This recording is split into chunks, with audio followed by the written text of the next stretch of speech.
નમસ્કાર મિત્રો, આજે આપણે ખૂબ જ અગત્યના વિષય ઉપર ચર્ચા કરવાની છે અને એ વિષય એટલે કે ફરી પાછા આપણે જમીન ખરીદીના સમયે ખેડૂત પ્રમાણપત્ર અને ખેડૂત ખરાઈ અંગેની જે જોગવાઈઓ હમણાં સરકારે જાહેર કરી છે નવી, એની માહિતી આપણા સુધી પહોંચાડવાની છે અને એ માહિતી ખૂબ જ અગત્યની છે.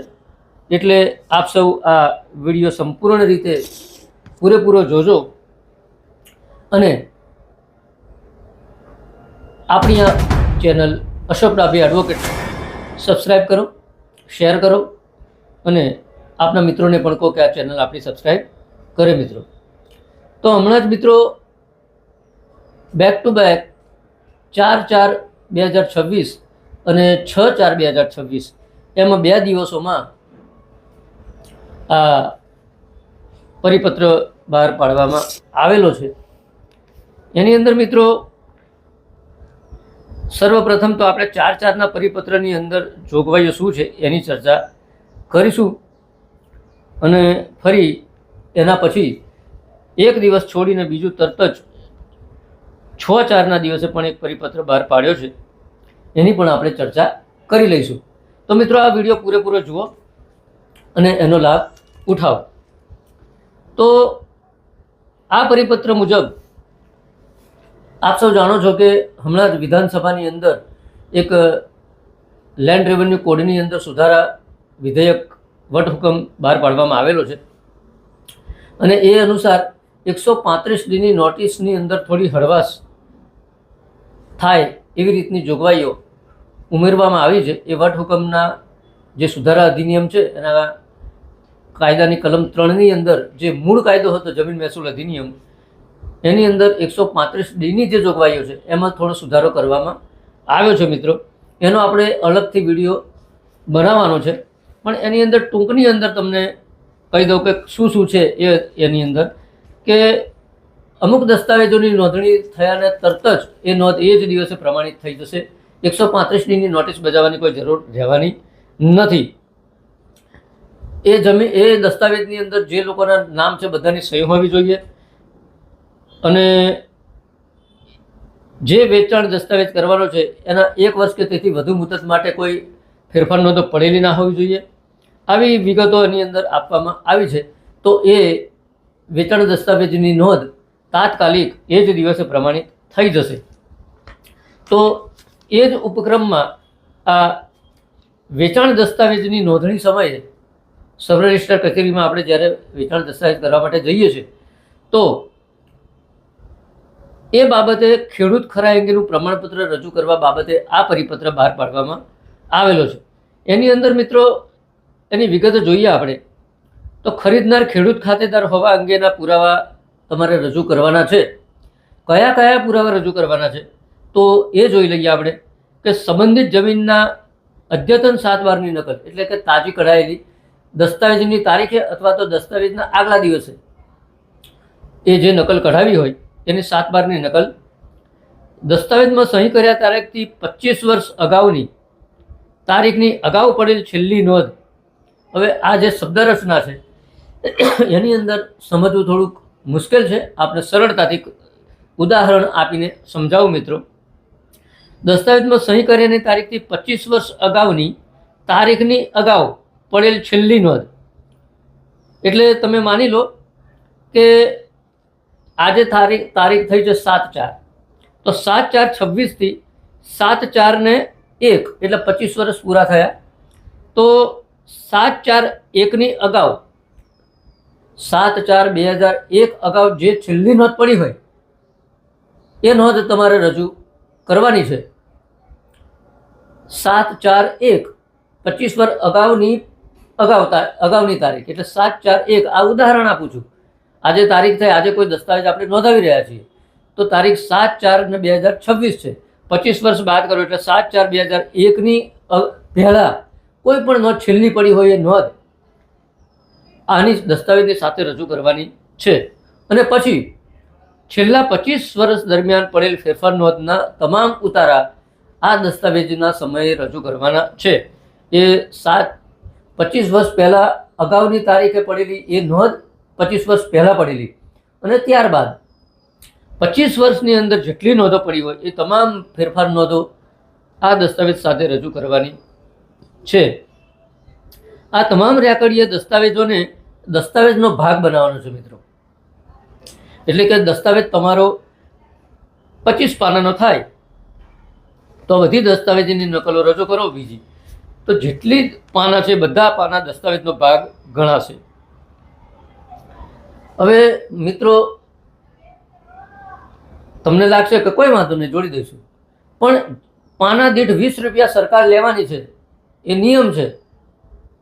તો જેટલી નોંધો વધારે એટલા 20 રૂપિયા તમારે ગણી લેવાના. એ ભાર જમીન ખરીદનાર ઉપર આવવાનો છે, બિનજરૂરી. કારણ હું તમને બતાવું છું કેમ બિનજરૂરી છે. પાછું જો આ પુરાવા તમે રજૂ નહીં કર્યા હોય તો એ દસ્તાવેજ નોંધણી માટે સબ રજિસ્ટ્રાર સ્વીકારશે નહીં, એટલે તમારો દસ્તાવેજ જ નોંધાશે નહીં. આ પ્રકારની જોગવાઈ આ પરિપત્રની અંદર કરવામાં આવી છે મિત્રો. એટલે ટૂંકની અંદર ખેડૂત ખરાઈ અંગેના બાબત છે, તો ટૂંકની અંદર તમને કહું કે શું શું કરવાનું છે. કે વેચાણ દસ્તાવેજ જે ખેડૂત ખાતેદાર ખરીદી રહ્યો છે એ ખેડૂત ખાતેદાર હોવો જોઈએ, એ વ્યક્તિ જમીન ખરીદનાર. તો અદ્યતન 7 બારની નકલ, એટલે કે એ દસ્તાવેજના દિવસની અથવા તેના આગલા દિવસની. દસ્તાવેજમાં સહી કર્યા તારીખથી 25 વર્ષ અગાઉ છેલ્લી નોંધ જે પડી હોય, 25 વર્ષ અગાઉ છેલ્લી નોંધ પડી હોય એ નોંધ સાથે છેલ્લા 25 વર્ષ દરમિયાન પડેલી તમામ ફેરફાર નોંધોની નકલો આ દસ્તાવેજની સાથે જોડવાની છે મિત્રો. જો તમે આ દસ્તાવેજો જોડેલા નહીં હોય તો તમારો દસ્તાવેજ સ્વીકારવામાં આવશે નહીં, એવી આ પરિપત્રથી જોગવાઈ કરવામાં આવી છે. પણ આ પરિપત્ર કાયદાની જોગવાઈઓની ઉપરવટ છે. કેવી રીતના ઉપરવટ છે એ આપને જણાવું કે પરિપત્રનો અમલ છે એ 6/4/26થી કરવાનો રહેશે. આ પરિપત્રમાં જોગવાઈ છે. હવે રજિસ્ટર અધિકારી રજિસ્ટર કર્યા પહેલાં કરવાની તપાસ એ આપણા રજિસ્ટ્રેશન એક્ટ જે નોંધણી અધિનિયમ છે એ કેન્દ્ર સરકારનો કાયદો છે મિત્રો, અને એ કેન્દ્ર સરકારનો કાયદો છે એટલે એની અંદર રાજ્ય સરકાર હસ્તક્ષેપ કરી શકતી નથી. પણ આ પરિપત્રથી એમાં હસ્તક્ષેપ થાય છે. રજિસ્ટ્રેશન એક્ટની કલમ 34 એવું બતાવે છે કે જ્યારે તમે દસ્તાવેજ વેચાણ અંગેનો મિલકત અંગેનો લઈને જાઓ તો સબ રજિસ્ટ્રારે શું તપાસ કરવાની છે એ કલમ 34માં બતાવેલું છે. તો એ ઉપરાંત પણ આ પરિપત્રથી આ નવું રજૂ કરવાનું તમને કહ્યું. સબ રજિસ્ટ્રારની તપાસ કરવાની અંદર આ પરિપત્રથી કહી, તો એ કલમ 34ની અંદર સીધો હસ્તક્ષેપ છે કે જે ગુજરાત સરકારને આવું કોઈ રાઇટ્સ નથી કે કેન્દ્ર સરકારે બનાવેલા કાયદાની અંદર કોઈ સુધારો વધારો ઉમેરો કરી શકે કે રદ કરી શકે. એટલે આ પરિપત્ર સીધી રીતે ગુજરાત સરકારે કેન્દ્ર સરકારના કાયદાની અંદર વધારો કરવાનું કામ કર્યું હોય એવું સ્પષ્ટ રીતે દેખાઈ આવ્યું છે. હવે જે તમને ફેરફાર નોંધો સાથે જોડવાની કહી છે મિત્રો, પણ એ રેવન્યુ રેકોર્ડ છે. જે 6 નંબરના હકપત્રક છે એ રેવન્યુ રેકોર્ડ છે. પણ હાઈકોર્ટ અને સુપ્રીમ કોર્ટના અસંખ્ય જજમેન્ટ્સ એવું કહે છે, અને રેવન્યુ અધિનિયમ પણ એવું કહે છે કે રેવન્યુ ડોક્યુમેન્ટ એટલે કે 7/12 કે 6 નંબરના હકપત્રક એ ટાઇટલ અંગેનો પુરાવો ગણાતો નથી, એટલે માલિકી હકનો પુરાવો ગણાતો નથી. બીજું તો એ જ્યારે માલિકીનો પુરાવો જ નથી તો ખરીદનાર પાસે આટલી બધી માહિતી રજૂ કરાવડાવવાની અને જોડવાની શું જરૂરિયાત? જ્યારે રેવન્યુ રેકોર્ડ્સ એ ટાઇટલનો પુરાવો જ નથી તો સબ રજિસ્ટ્રાર એ કઈ રીતે કહી શકે કે તમે 6 નંબરના તમામ હકપત્રક જોડો કે 7/12ની નકલ જોડો? 7/12થી માલિકી નક્કી જ નથી થતી. તો હાઈકોર્ટના સુપ્રીમ કોર્ટના ચુકાદાઓથી પણ ઉપરવટ છે આ પરિપત્ર, એવું કહી શકાય. બીજું કે નોંધણીના જે નિયમો છે એ 1970ના નિયમ 45ની અંદર સ્પષ્ટ રીતે જણાવવામાં આવ્યું છે કે જે દસ્તાવેજ રજૂ થાય છે એની અંદર સબ રજિસ્ટ્રારે એ દસ્તાવેજના કાયદેસરપણા બાબતમાં ઉતરવાનું નથી, પણ એની અંદર શું તપાસવાનું છે એ એની અંદર વિગતો આપવામાં આવી છે. એટલે એ નિયમથી પણ વિરુદ્ધ છે. જ્યારે ગુજરાત સરકારે નોંધણી અધિનિયમ 1970ની અંદરના નિયમોમાં કોઈ ફેરફાર નથી કર્યો, પણ આ પરિપત્ર બહાર પાડ્યો છે. એટલે આ પરિપત્રની જોગવાઈઓ એ કેન્દ્રએ બનાવેલા રજિસ્ટ્રેશન એક્ટની જોગવાઈઓ વિરુદ્ધ પણ છે, અને ગુજરાત સરકારે એના બનાવેલા નિયમોની પણ વિરુદ્ધ છે. અને ખેડૂત ખાતેદારની બાબત છે ને મિત્રો, એ ટેનન્સી એક્ટની છે, ગણોત ધારા અન્વયની છે. તમે બધા જાણો છો, આપણે અગાઉ ગણોત ધારાની કલમ 63નો પણ વિડીયો મૂકેલો છે. અગાઉ ખેડૂત ખાતેદારના જે 2 પરિપત્રો આવ્યા 8/4/25નો ને એના પહેલાં 24માં આવે તો એના પણ વિડીયો મૂકેલા છે, આપણે એને સારી રીતે જોયેલા છે. ખેડૂતના ખાતેદાર હોવાની બાબત એ ગણોત અધિનિયમ હેઠળની બાબત છે. એટલે એ ટેનન્સી કોર્ટ જ નક્કી કરી શકે. તો એ સત્તા સબ રજિસ્ટ્રારને કેવી રીતે મળી શકે? અને એ પણ આ પરિપત્રથી. એટલે આ ટેનન્સી એક્ટની અંદર જે સત્તાઓ જે સક્ષમ કોર્ટને આપવામાં આવી છે, એ સત્તાની અંદર પણ અતિરેક સમાન છે. એટલે આ જે વેચાણ દસ્તાવેજના સમયે જે વ્યક્તિ જમીન ખરીદે છે, એણે પોતે ખેડૂત ખાતેદાર છે કેમ એ બતાવવા માટે જે અંદર આ પરિપત્રમાં જોગવાઈઓ કરવામાં આવી છે મિત્રો, એ જોગવાઈઓ એ લેન્ડ રેવન્યુ કોડની જોગવાઈઓ વિરુદ્ધ છે, ટેનન્સી એક્ટની જોગવાઈઓ વિરુદ્ધ છે, રજિસ્ટ્રેશન એક્ટ 1908ની વિરુદ્ધ છે, અને રજિસ્ટ્રેશન રૂલ્સ 1970ની વિરુદ્ધ પણ છે મિત્રો. એટલે આપણે ભવિષ્યમાં જોવાનું રહ્યું કે આની અંદર આગળ શું થાય છે. પણ આ પરિપત્રની જોગવાઈઓ હવે મિત્રો બહુ જ રસપ્રદ બાબત એ છે કે સરકાર એટલે તુગલકી નિર્ણયો ઉપર ઉતરી આવી છે. અત્યારે 4/4/2026 આ પરિપત્ર બહાર પાડ્યો, એટલે પાછું રાત્રે એ અધિકારીઓ ઊંઘતા હશે, એટલે ઊંઘમાં વિચાર આવ્યો કે આપણે પરિપત્ર બહાર તો પાડી દીધો, પણ એની અંદર અમુક વસ્તુઓ તો રહી ગઈ.